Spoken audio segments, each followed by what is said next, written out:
welcome again to your darling station, The Living Television. We're back again today. Remember your favorite program, it comes every Wednesday. That is Nigeria Today. Nigeria Today comes to you from the stable of The Living Television, where we discuss current affairs as it affects our country and our various states. And that's exactly what we'll be doing today. Let us look at some of the headings for today and then move on. And today we have a wonderful analyst and people that have been there, and then that is why it will be very easy, because it takes a copious knowledge of the past to shape the future. And that is why we always want to bring to you people with wealth of knowledge.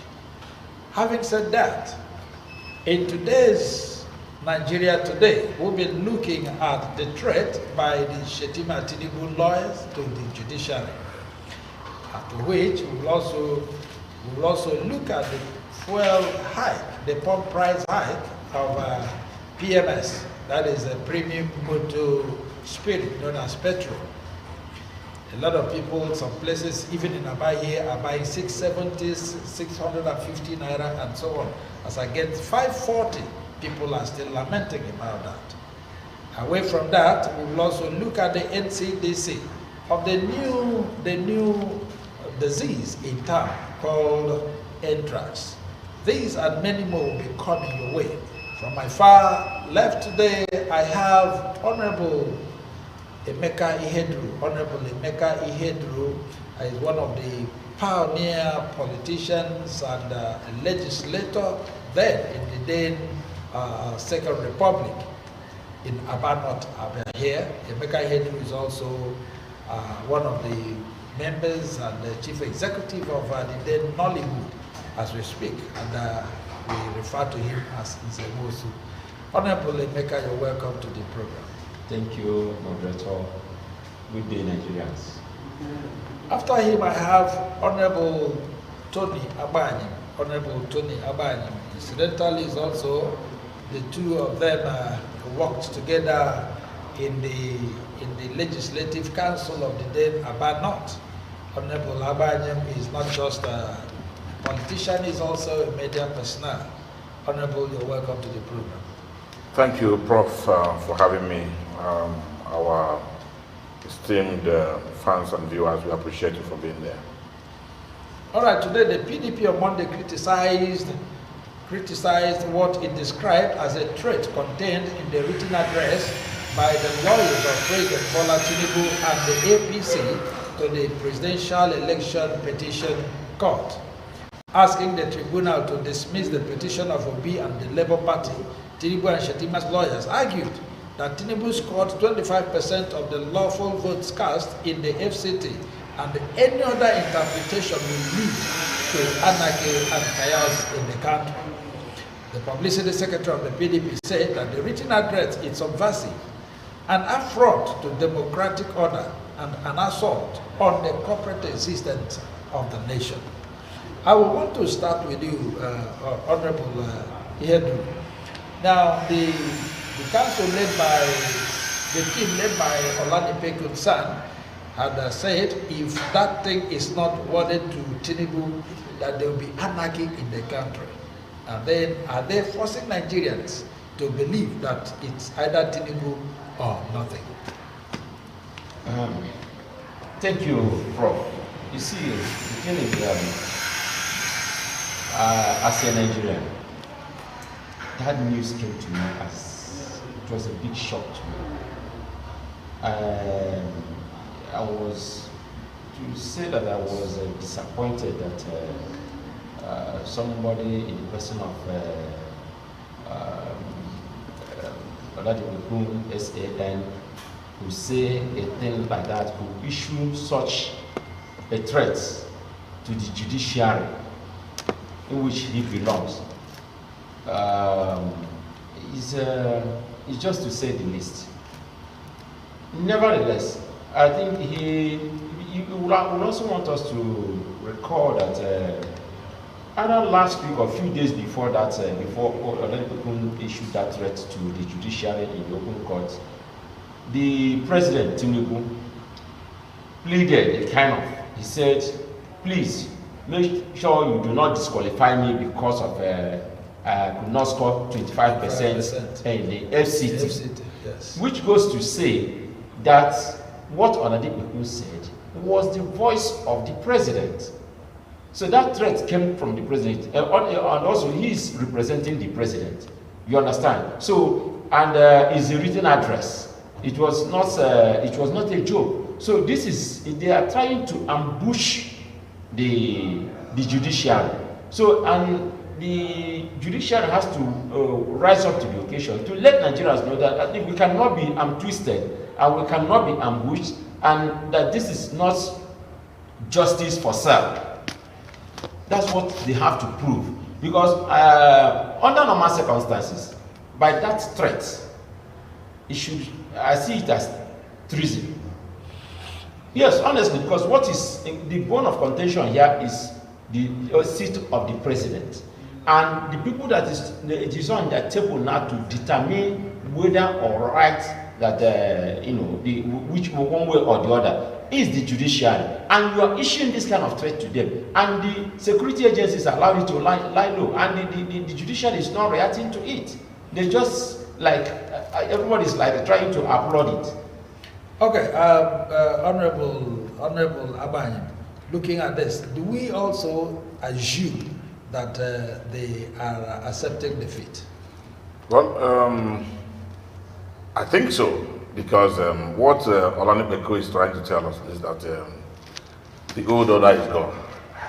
A situation where he wins every case by those Nicodemus movements, all of us know. We are now told that court affidavit is enough to cover your qualifications, even if you didn't even step into elementary one. Just go to court and swear an affidavit and tell us that maybe termite or fire, ate up your certificate. Or python. Okay. So, but these days things are changing. He has seen that Nigeria is evolving. The 2023 election is just a very shining example that things are really changing. Even if momentarily the people's expectation was dashed, but all eyes is on the judiciary. For the Oladipo we know that doesn't lose any case to have started telling us to move from what the law says, from what the constitution says, to now what they feel. Sentiment to now please them, because we don't want to fall into anarchy and all that. Freedom is not free. Even if there is a civil war today in Nigeria, we will still survive it. A lot of countries fought civil wars, and today they are better. Look at Rwanda. Rwanda today is fast developing. Like, are we developing at all?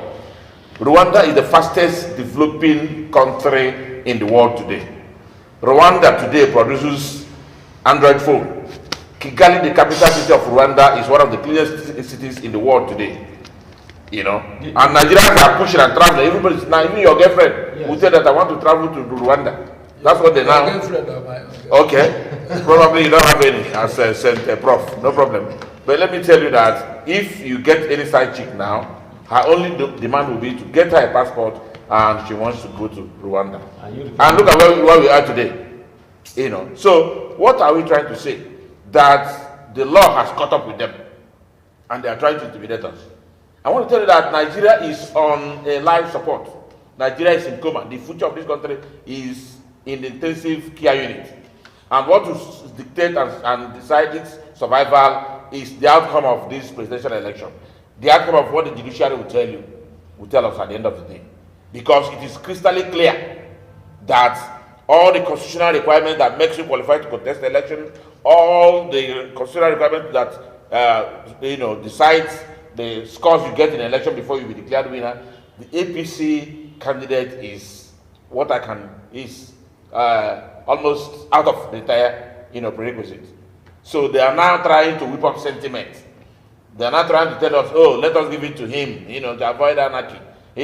Everybody, every Nigerian, those Christians, we Christians, wants to travel to Israel. At the end of the day, we'll come back and add Tony Abba in JP. Blood was used to build the country, blood. Is it America? They fought a civil war, and today they are better off. Where have we not seen civil war? Is it in Korea? Look at the Berlin Wall, look at Germany.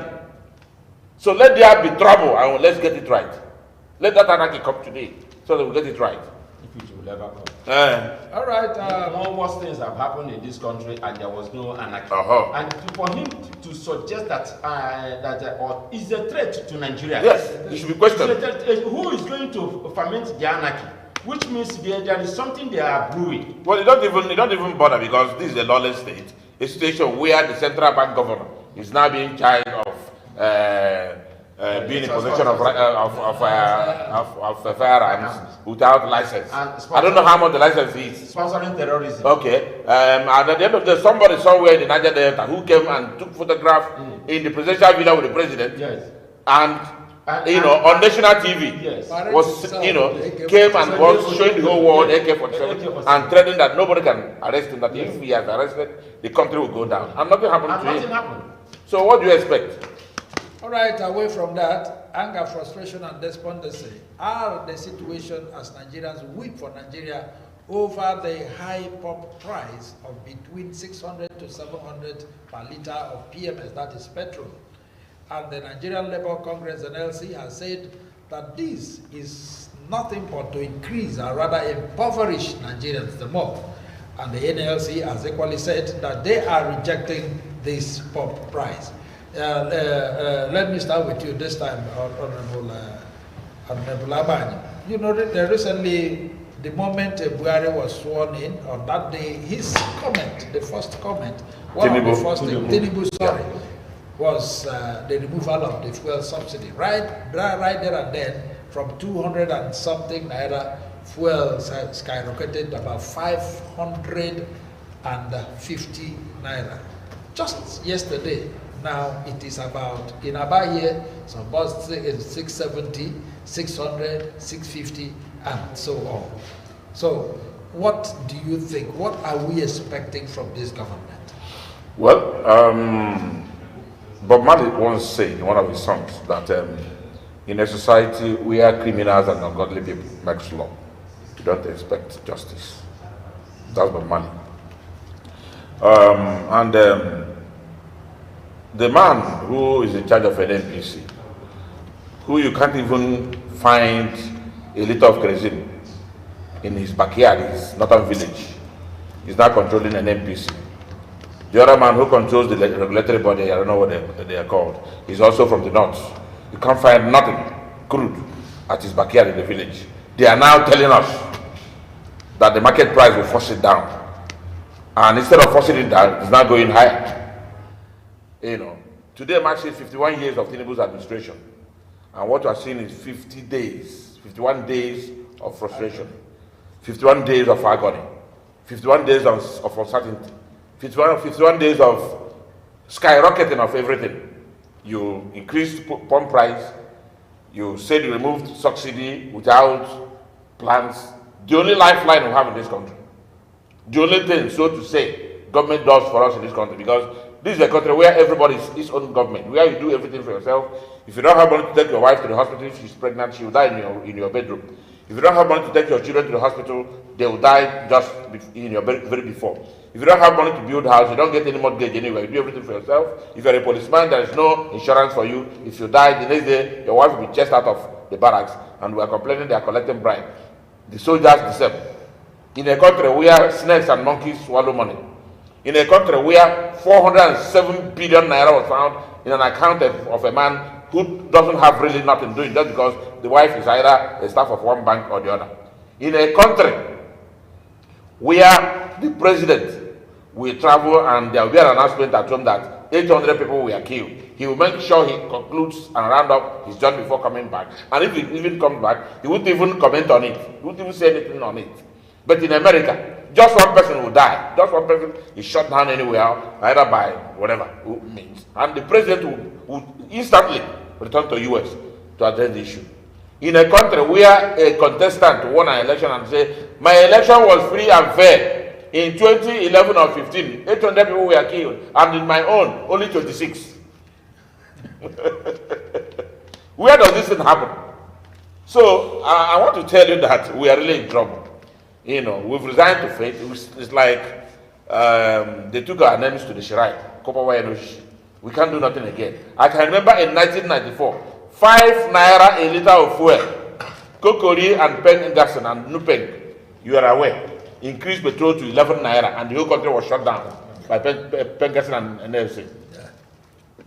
And at the end of the day, everybody, Abacha of all people, the Abacha, the almighty Abacha that was killing and shooting and bombing, then, yet, people demonstrated and there were things he did.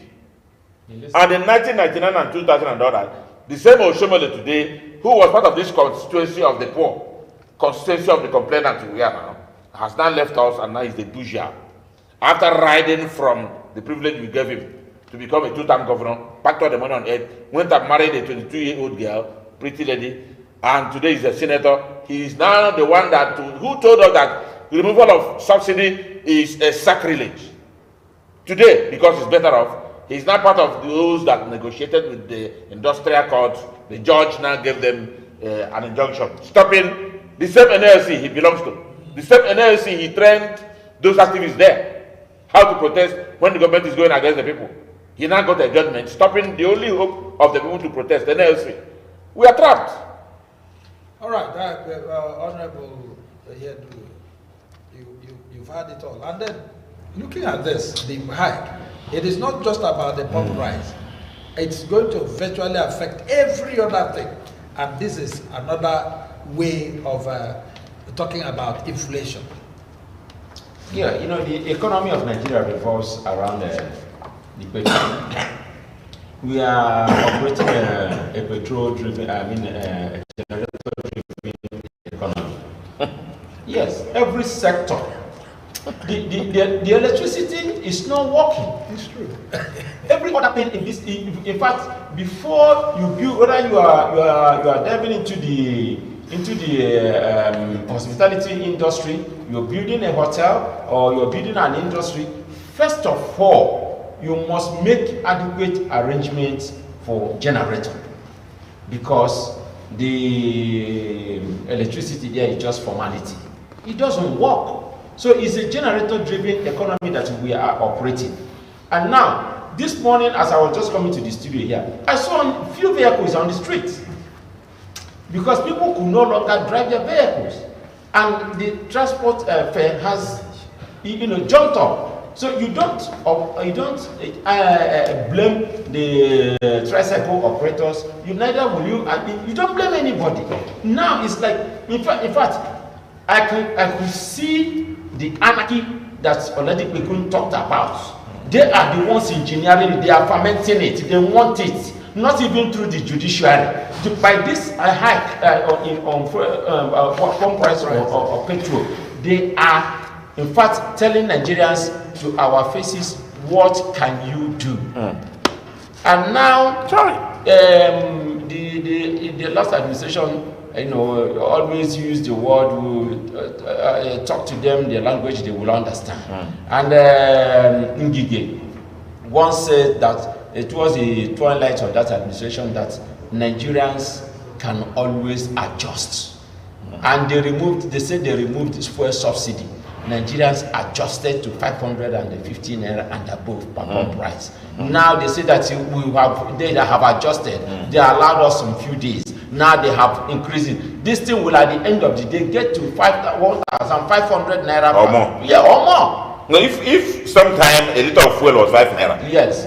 And today it is almost 700. And Nigeria has adjusted. So it means you cannot, at the time, they go to 5,000. 2,000, 5,000 naira. Yes, 5 naira in this country, I bought. And they continue to celebrate it. Now look at, they have also this, what do you expect? When these people, they call themselves the League of 99, which is the governors that governed 1999, grouped themselves and went he says schoolmates. Yes, they went and paid him visit. Yes. You understand? The president's schoolmates. Yeah, he's not mates. Not mates. Governor mate. Okay, I thought he's no. Those that graduated with him. He couldn't have graduated in 1999. So now you see, when they went and paid him a visit, in fact, the thing is that what can you do when a criminal, somebody that was jailed for 12 years, And it was out of the magnanimity of the British government and then intervention of the Nigerian government too, that reduced it to 4 years. At the end, the expiration of 4 years, he was freed. Now came back to Nigeria here. He was pardoned. Now that was what gave him the infantry to now say that he is the leader of the 1999. What did they call themselves again? League. The Council of Governors who went to see him. So the thing is that there is criminality all over, everywhere. Now you see that Mesomachi has learned from the president how to falsify results. As little as he is. That is the anarchy that we are talking about. That's the anarchy. Nigeria is already in the state of anarchy.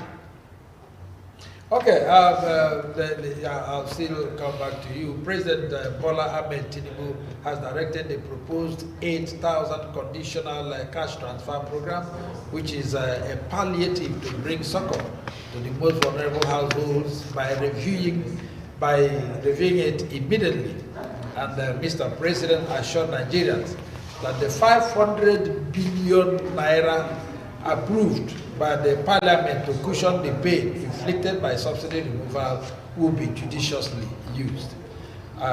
Let me also start with you, Honorable Ihedru. We know, talking about the 800 billion US dollars approved by the parliament for this same administration and 500 billion naira at the same time approved also by this present administration that is less than 3 months. Now, out of it, 17 billion naira was now approved for the National Assembly to better their working conditions according to them. And then only a paltry sum of 8,000 to households in Nigeria. So what kind of government are we into? You've forgotten that they have also allocated some amount, some part of the money to the judiciary. And I want to tell you, the primary purpose for that very 500 billion is just two things: to buy the judiciary and also to buy the legislature. So this other one talking about the poor masses is just a small screen.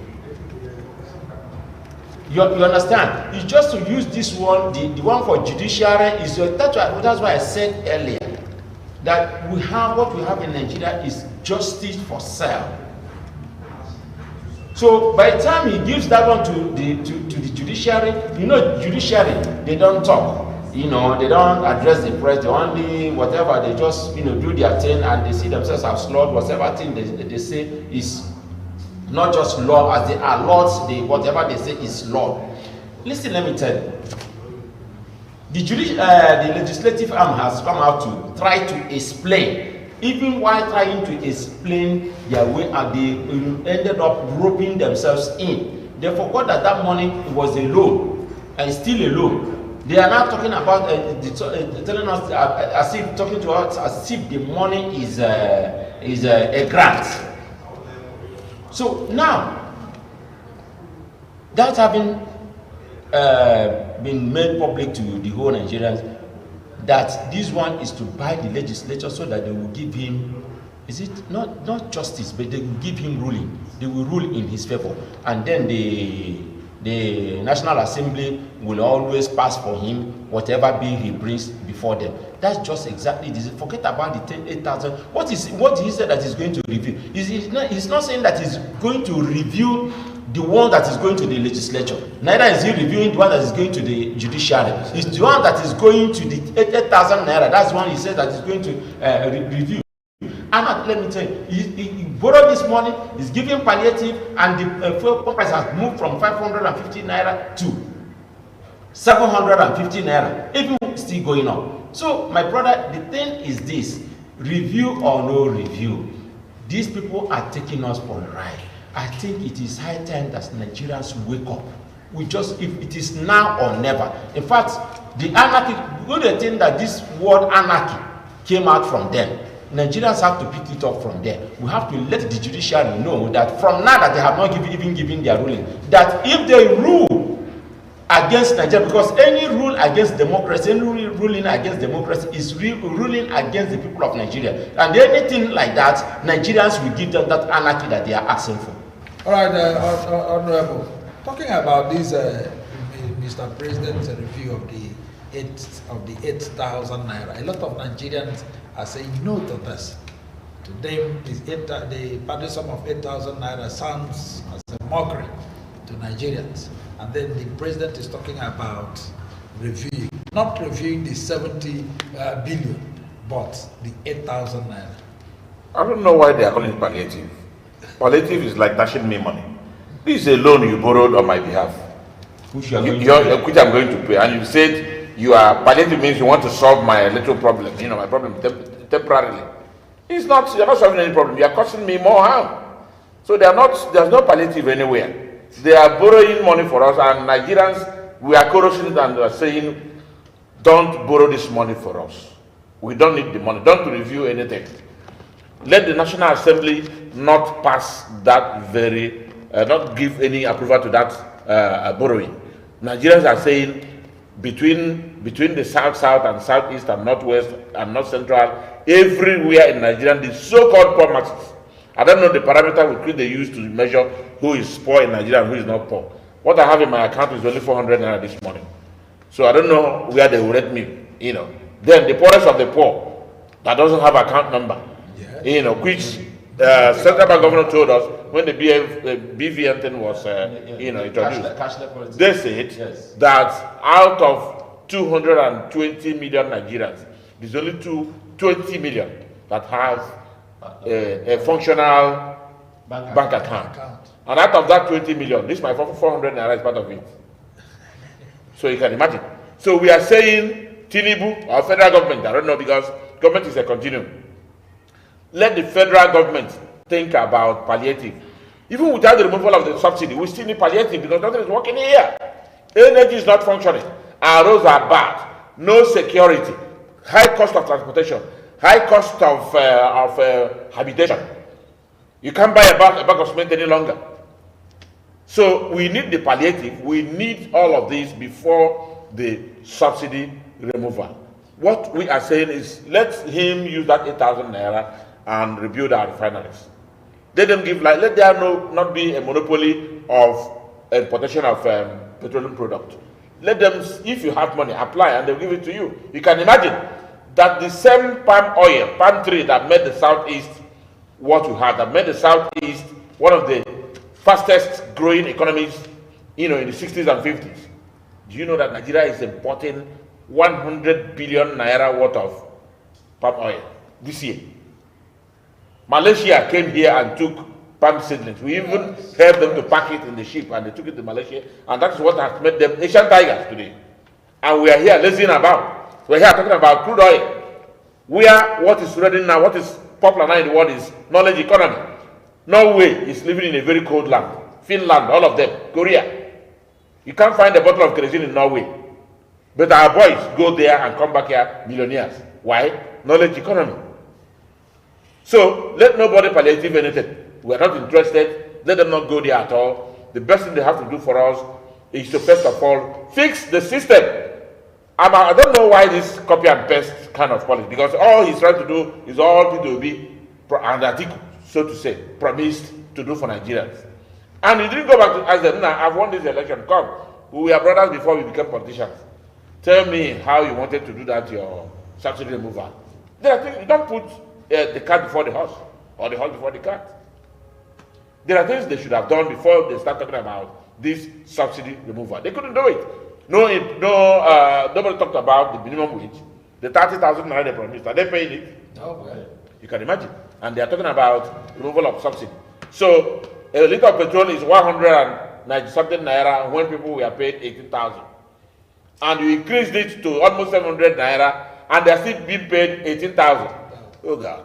Yeah, all right. Let me come in here. You see, when people say that they should use this money to rebuild our refineries, I don't subscribe to that. You know why? Before this law, our IGR and the money we're getting from crude, where was it being channeled to?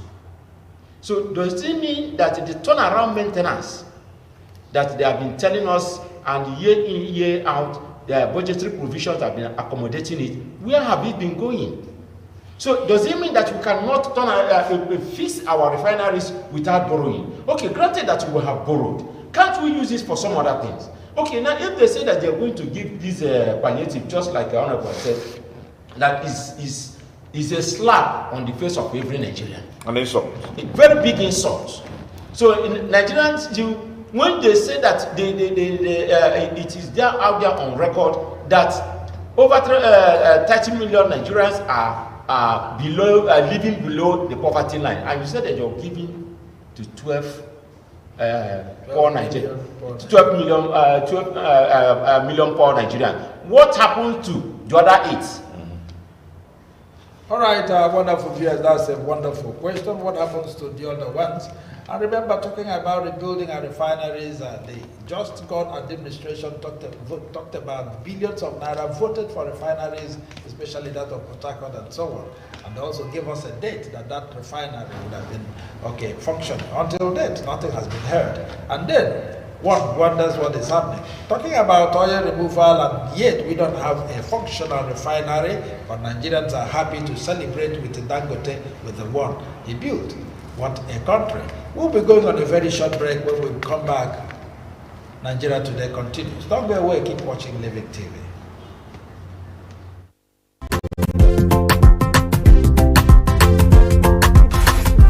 Admission is ongoing at Living TV Film Academy, Aba, Abia State, for candidates wishing to study filmmaking and mass communication for skill certificate training and degree programs, including mandatory NYSC post-degree service. Courses offered are Department of Journalism and Media Studies, Broadcast Journalism, TV Presentation, Filter Journalism, Department of Film and Multimedia Studies, Cinematography, Acting, Video Editing, Film Production, Website Designing, Modeling and Makeup, Bead Making, Screen Writing, Theatre Arts, Department of Broadcasting, Scriptwriting, Journalism, Reporting, Software Programming, Mobile and Web App Development, Audio Production, Graphic Designing, Digital Animation, Special Effects, Social Media Management. Entry qualifications. Candidates must possess 5 credits in WASICAM GCE, NAPTEB or equivalents. We have the following technical infrastructure for students' skills acquisition: an arts theatre well equipped for modern digital television and radio studios open for hire to the public,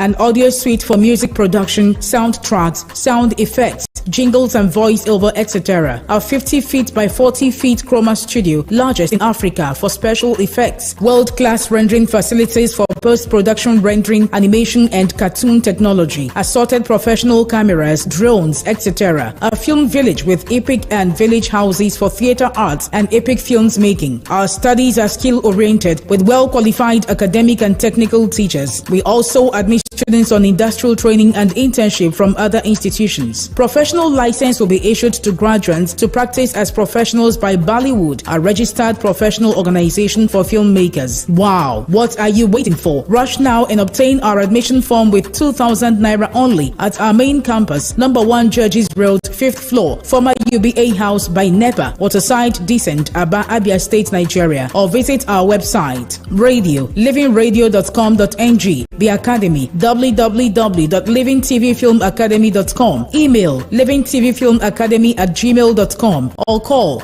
0805 367 3900 or 0816 641 1400. Signed, Registrar.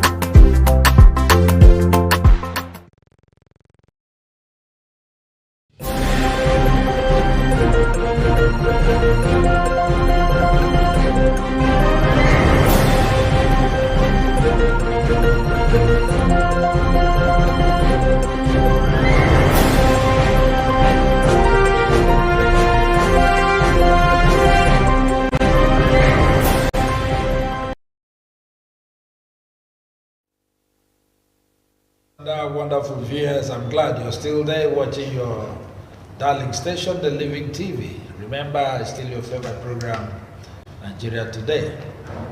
Moving on, in Nigeria Today, the Nigerian Center for Disease Control, NCDC, has warned Nigerians against consuming meat of sick animals as they may contain anthrax. And then the agency had, in the wake of the outbreak of this disease in some West African countries, also warned against the consumption of pomo. Anthrax has been discovered in a farm at Gajiri village in Niger State, here in Nigeria. The animals anthrax affects are cow, sheep, and goats. You are hereby warned to desist from eating pomo and animals that are dead. Honorable, I'm not sure. I'm sure you've heard about this anthrax, and they said it's now in Nigeria. And then, considering the way things are, you know, and then even high cost of living, it's like pomo is the commonest meat for the average Nigerian. Yes. Now they are asking people to desist from eating pomo. And what do we do? When chicken cannot be affordable, it's not even affordable.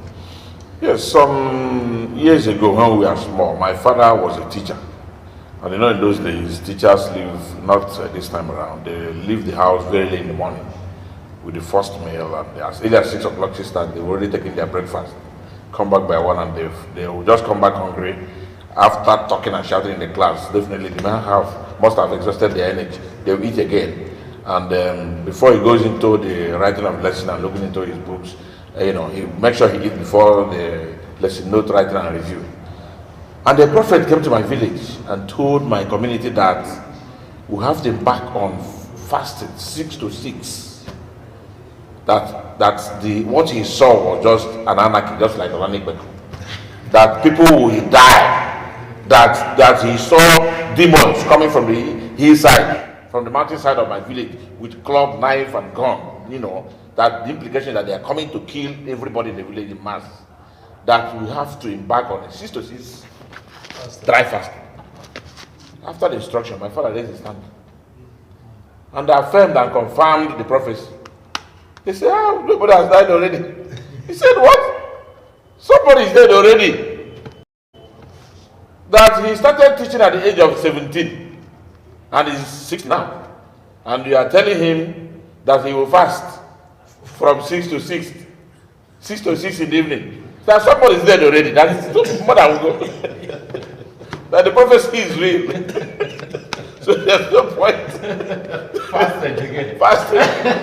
More than that, someone is dead already. You know, that Michael Abadin that eats 6 o'clock in the morning, comes back by 12:01 and eat again, and eat before 6 in the evening. You want him to fast since he was 17. You want him to fast from 6 to 6. That's a prophecy confirmation. That he's dead already. Prophecy fulfilled.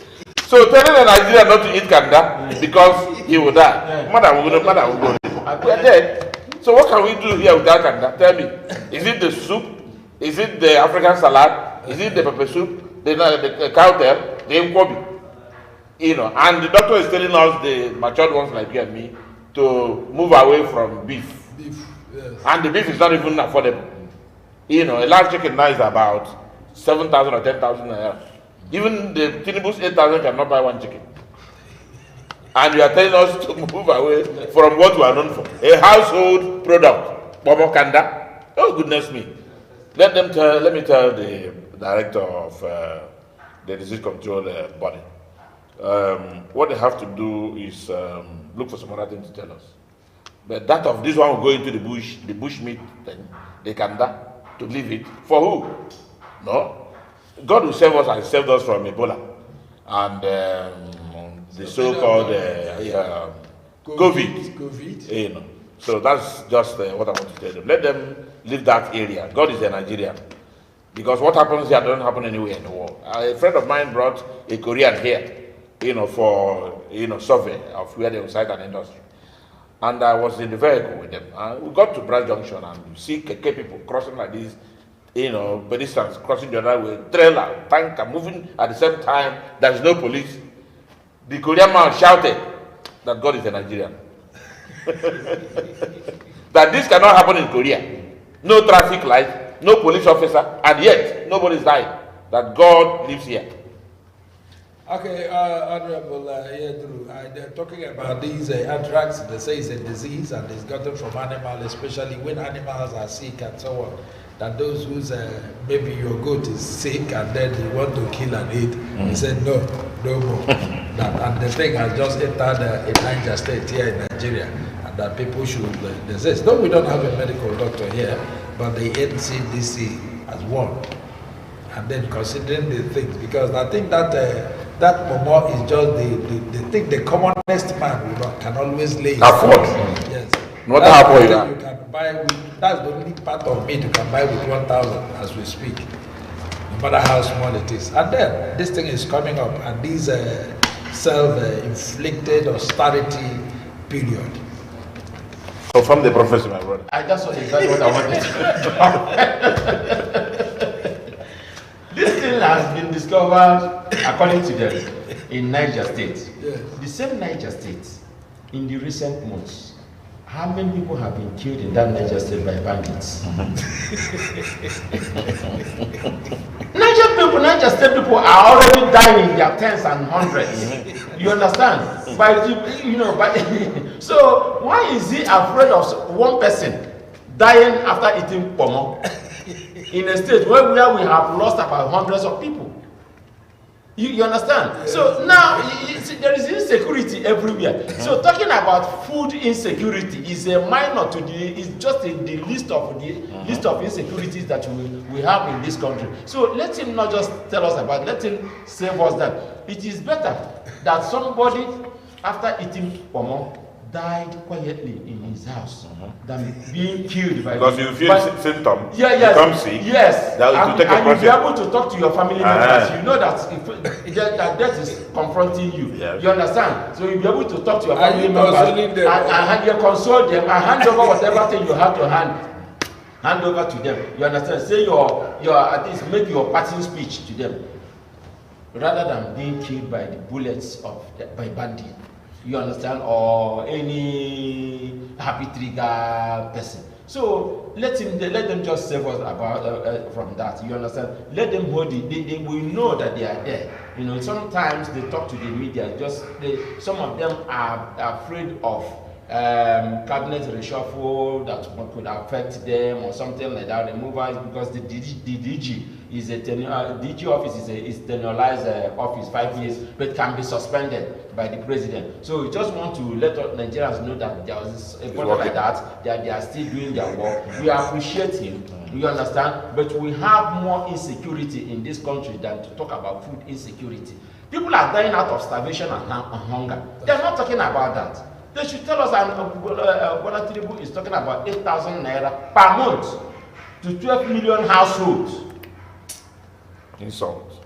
Okay, wonderful viewers. It is also important to note that anthrax is real, irrespective of what we're saying, because of the level of insecurity, hunger, and starvation in this country. And malaria that is killing too. And even typhoid fever is killing. So why are we talking about this or whatever? But please, Prof. For those of you who are dealing with livestock, if your goat is sick, please.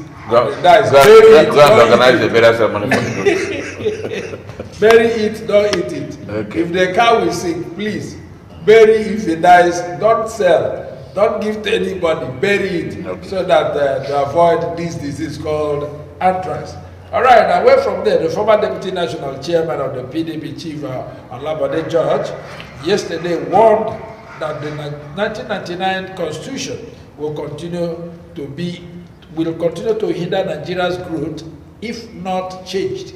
He insisted that it remains a military constitution.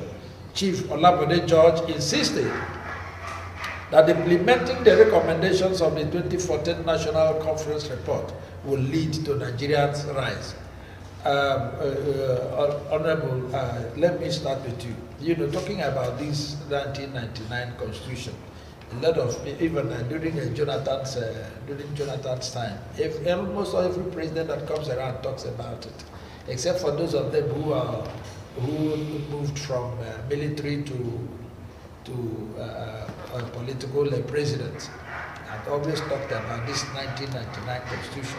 And that if you look at most of the problems you're having, even as we speak today, is because of an imbalanced Constitution.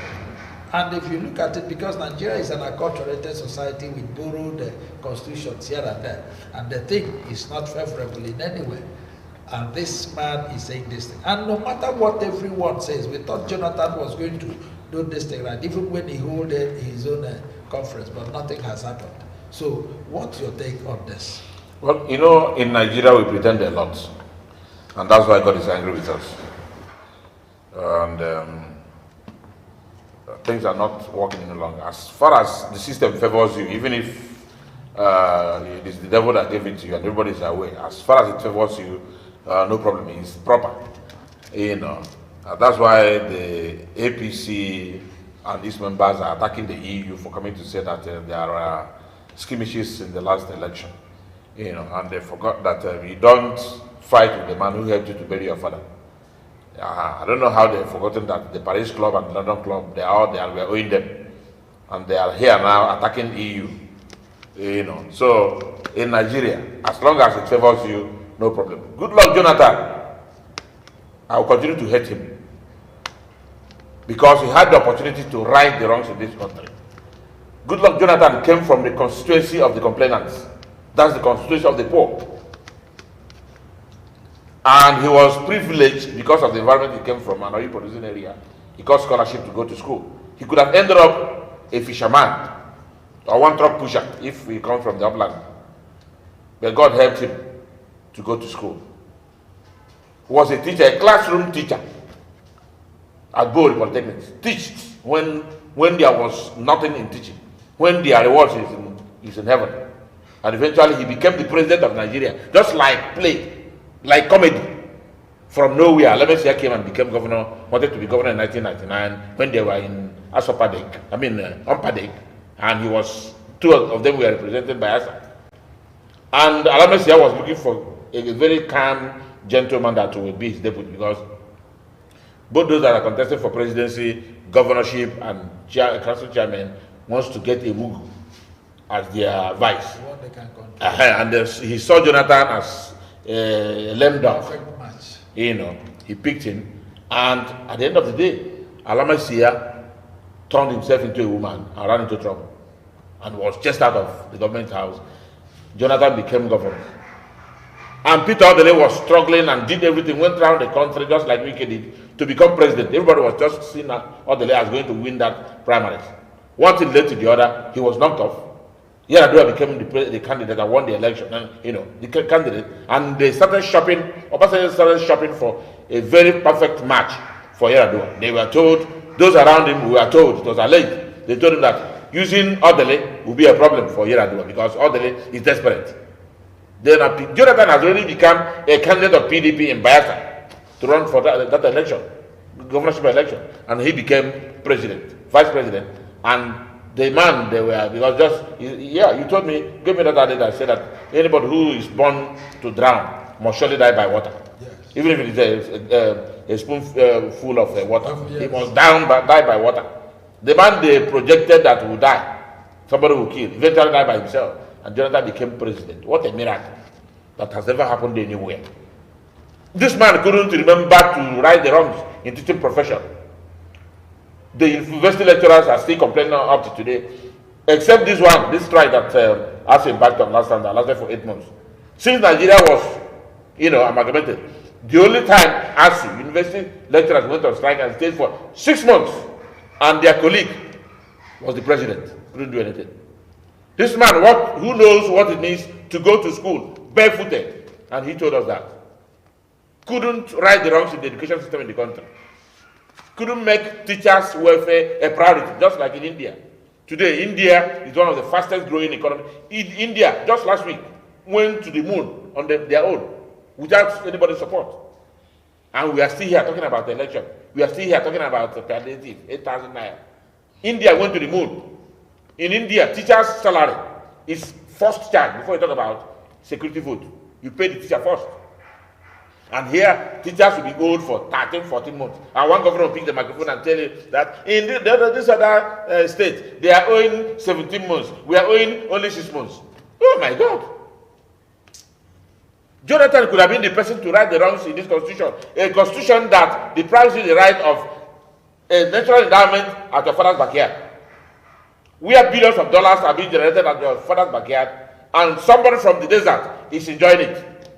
You can't even earn a good employment in that same company that is exploring that oil in your father's backyard. In the so-called, what do they call it, land use decree. So if this 1999 constitution that was prepared hurriedly by just 14 persons for 200 and something million people is not thrown overboard, and the people's constitution brought to bear, my brother, we are just seeing the money side of the problem. Honorable Emeka. Yeah, just like my colleague have said, a document prepared by 14 persons, less than one person per state. Yeah, less than one representative. Less than one representative per state. I call it a handover document. It was just a handover document. It is less than constitution to govern a country by every standard. So the thing is, and funny enough, they made it so rigid that it's almost impossible for it to be amended. Yes. Because you need to get 2/3 members of the both National Assembly. Then you also have to get 2/3 members of each House of Assembly of 2/3 of the 36 states. 24. Yeah, which is 24 states. That makes it almost impossible, and that is why it has become almost impossible to bring the properly structure the local government system into the 1999 Constitution. Mm-hmm. And that is why the governors, the local government system has become a cash cow for every state governor that comes in. And those that will amend it are all aspiring to be governors. And those that will amend it, some of them that are either they are aspiring to be governors or they are eating the crumbs that falls out from the governor's table. Mm. All right, because of our time, let us look at this. The Federal House of Representatives is set to probe the appointments made under the former President Muhammadu Buhari. The Reps has asked the Federal Character Commission to submit a report of appointments in ministries, departments, and agencies between 2015 and 2023. Now, the way I want us to go about it is just going to be very brief because of our time. If we also look at the states, it is even what is happening right now in Abia State. Any governor that comes in, any administration that comes in, we want to talk about it, either probing or revisiting what the previous one once did. And then you now ask yourself, if a governor is elected and within the time of his election, he has powers to do certain things, is it proper for it to be reviewed even when it is gone, instead of the new person to set up his own government and move ahead? Honorable Anyam. Yes, actually there's nothing wrong in looking into the books, but it should be done with a human face.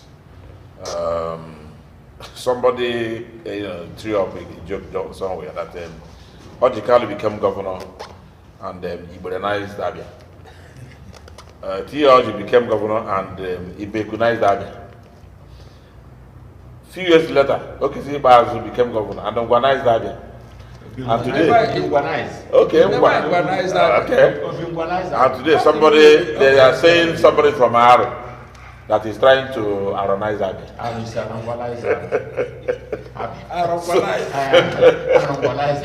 There's nothing wrong in looking into the books, but I'm afraid because having been part of the local government council, I think I heard and I know that the civil service rule says you can hire but you can't fire unless there is what I can describe as sacrilege, an unforgivable constitutional breach by the so-called civil servant before you can sack him, with the fiat.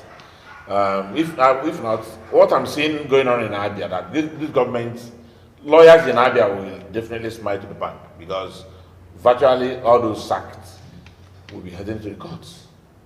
So I will appreciate if those things are done. It can be done very quietly, very maturely, and not with vendetta, notion. Yes. Not with trying to tell us that there's nothing wrong, that there's nothing good about your predecessor. Nobody can tell us there's nothing good about OKC Bazi. Yeah. Nobody. After people like us that come from Imo State, on the side of it actually, it will tell you that in the last 2 years I've not gone to my village. You don't even take a clean car, or if you have a green plate on your car, you're your own. Going to Olo, you're your own. And all around Imo State, nowhere is safe. How OKC did it in 8 years and we are able to come back here, relax, sleep with our 2 eyes closed, we don't know. There are a few things OT can lift from OKC. We are, just like I said earlier, we were brothers before we became politicians. Because I used to tell people that when the trumpet sounds, the first people you meet in heaven are the politicians, because they can easily reconcile. The pastors will quarrel today and won't see eye to eye again until they do the part. But over a bottle of beer, a bottle of champagne, politicians, you see them in Abga today, next them together, you see them in PDP. They will leave PDP, they're in Labour. Those that are in Labour today, labored from Abga, some labored from PDP, and ended up, in Labour Party and won elections. So it's a platform to, seek for electoral mandate. All right, Honorable, what's your take on that? Yeah, the thing is, just like my colleague have said, the thing is, if one day our brothers in Labour Party, keep throwing stones at PDP and others,